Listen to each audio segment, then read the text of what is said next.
First, we have some breaking news. 95.7 The Game breaking news.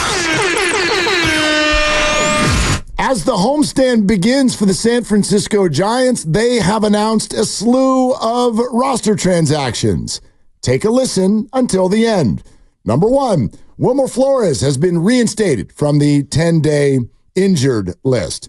Thairo Estrada has been reinstated from the 10-day injured list. Left-handed pitcher Blake Snell has returned from his rehab assignment and was reinstated from the 15-day injured list. Left-handed pitcher Colton Ingram, who you didn't even know was on the team, has been optioned to AAA Sacramento following the game on July 7th. And finally, shortstop Nick Ahmed has been DFA'd. Wow. Nick Ahmed has been designated for assignment. Wow. You're damn right, wow. Who the hell's playing shortstop? Wisely. Yeah. Every day? Fitzgerald. Okay. Marco Luciano? No. That's going to be a no from me, dog. Bo Bichette? Well, now you're dreaming.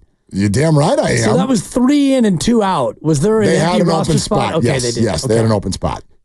And that was open based on the Spencer Bivens or the slew of things. Yeah, but yes, they had a dangling roster spot that was sitting there open. Maybe the Austin Slater move because they yes, Slater's traded and yes, so they had an open spot. So 3 in, 2 out, but one of them is Nick Ahmed. Okay. And with Thairo coming back, I mean, Wisely has certainly established himself as someone who can play every day. With Thairo coming back, there's your second baseman, there's your shortstop, but where's your depth? Who's backing those guys up?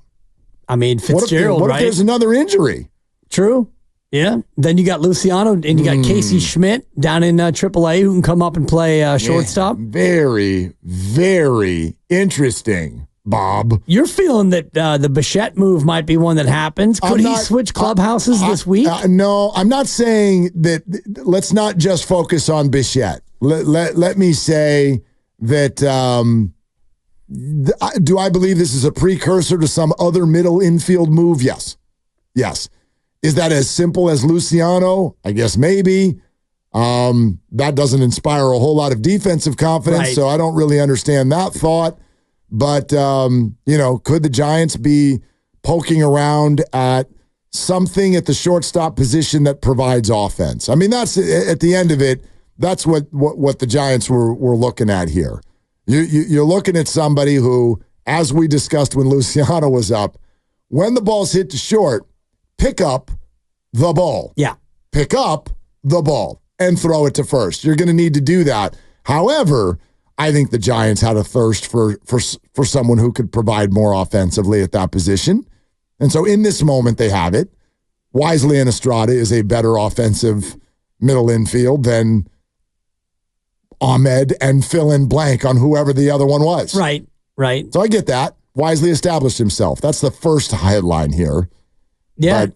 But feels like there's another move to be made. Well, my gosh, somebody turns one ankle, and what are you doing up the middle? And Blake Snell tonight, right? Blake Snell he gets tonight. The ball tonight. He will throw all 3 1/3 innings. 88 pitches. Yeah. Oh, yeah. First time Get ready. Man, first time in like 5 weeks, right? That he'd be back with the big club. Yeah. And I hope that they're not rushing him back. I hope he doesn't feel any undue pressure to actually pitch a major league game at making $32 million a year. I just hope that his self-confidence and his self-worth is going to be okay tonight. Are you being sarcastic Completely, right now? Okay, yeah. I wasn't sure at the first sentence. So the second one, I got it right around the third. I just hope he's okay, Mark. It doesn't feel rushed. If he had come up 2 weeks ago, that's when he was talking about being rushed. Right. And then he got 2 more weeks. So I would argue he was not rushed. Because I can tell you for sure, they wanted him up here 2 weeks ago. there was pressure being applied. Yes. For sure. Yes. There were conversations. Well, if you're Farhan Zaidi and you know that you are not necessarily under the gun, but you're near the gun, you know that this year is pretty big. Dude. And you spent $32 million for a guy who's made 6 starts? You ever got the family member in the bathroom and you're late for the reservation or the start of the show? I think it like that conversation that happens outside the door of the bathroom. Wrap it up in there. Let's go. We got somewhere to be. I do think that those phone calls with Blake Snell happened over the last couple of weeks. Dude, wash your hands and let's go. Junior.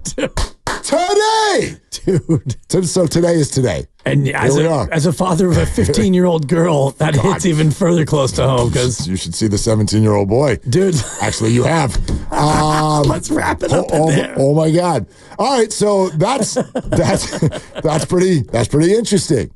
Nick Ahmed. We hardly knew you.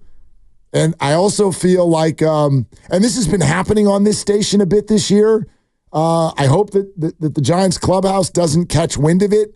I do feel like we have dudes on, and then they're not on the team anymore. Right. Casey was like, whoa, Spencer Bivens. That ball got Schmidt on. Dude. Gone. Bivens. Spencer Bivens came on the show. Well, Bivens, he got a minute.